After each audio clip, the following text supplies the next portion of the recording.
أعوذ بالله من الشيطان الرجيم. بسم الله الرحمن الرحيم. الرحمن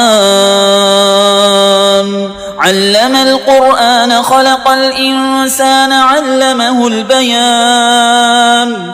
الشمس والقمر بحسبان والنجم والشجر يسجدان. والسماء رفعها ووضع الميزان ألا تطغوا في الميزان وأقيموا الوزن بالقسط ولا تخسروا الميزان.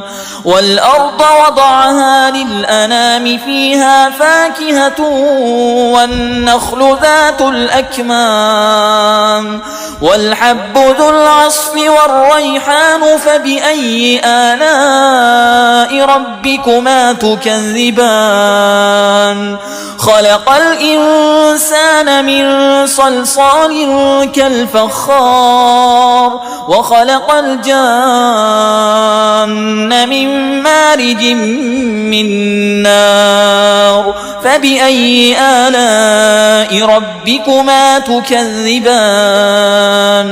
رب المشرقين ورب المغربين. فبأي آلاء ربكما تكذبان؟ مرج البحرين يلتقيان بينهما برزخ لا يبغيان. فبأي آلاء ربكما تكذبان؟ يخرج منهما اللؤلؤ والمرجان. فبأي آلاء ربكما تكذبان؟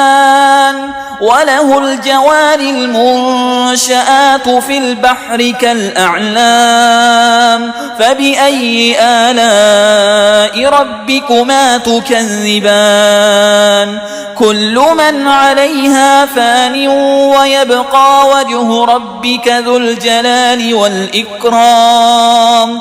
فبأي آلاء ربكما تكذبان؟ يسأله من في السماوات والأرض كل يوم هو في شأن. فبأي آلاء ربكما تكذبان؟ سنفرغ لكم أيها الثقلان. فبأي آلاء ربكما تكذبان؟ يا معشر الجن والإنس إن استطعتم أن تنفذوا من أقطار السماوات والأرض فانفذوا لا تنفذون إلا بسلطان. فبأي آلاء ربكما تكذبان؟ يرسل عليكما شواظ من نار ونحاس فلا تنتصران.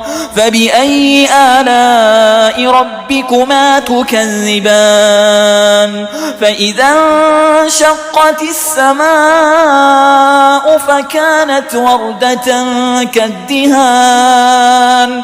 فبأي آلاء ربكما تكذبان؟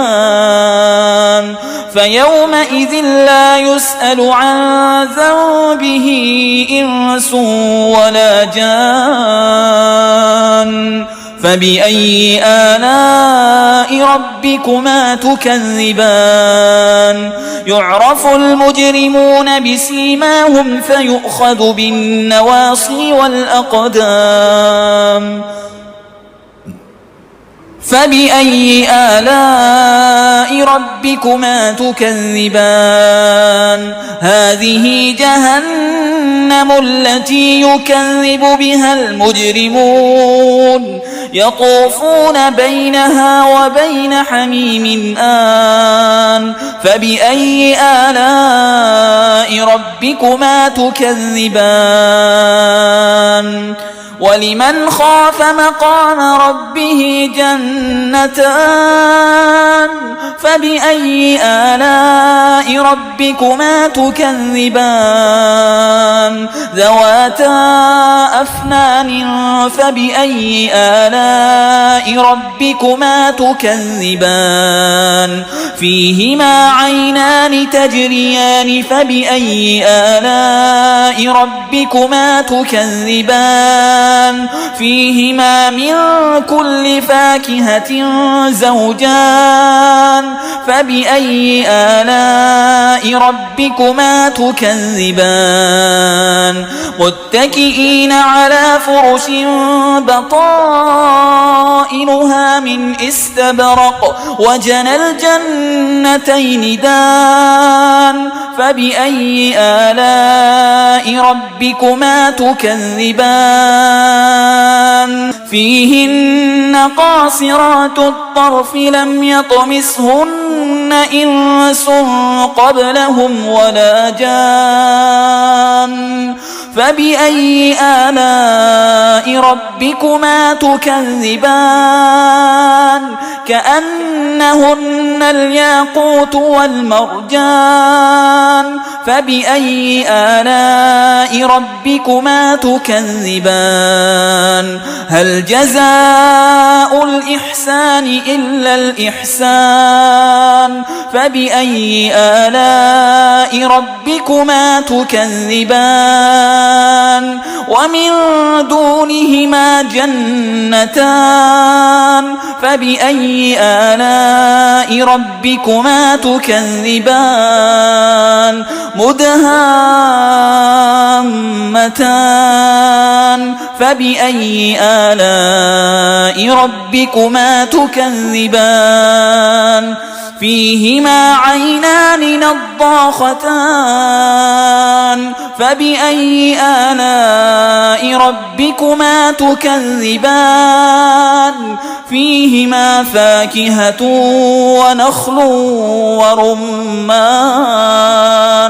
فبأي آلاء ربكما تكذبان فيهن خيرات حسان فبأي آلاء ربكما تكذبان حور مقصورات في الخيام فبأي آلاء ربكما تكذبان لم يطمسهن إنس قبلهم ولا جان فبأي آلاء ربكما تكذبان متكئين على رفرف خضر وعبقري حسان فبأي آلاء ربكما تكذبان تبارك اسم ربك ذي الجلال والإكرام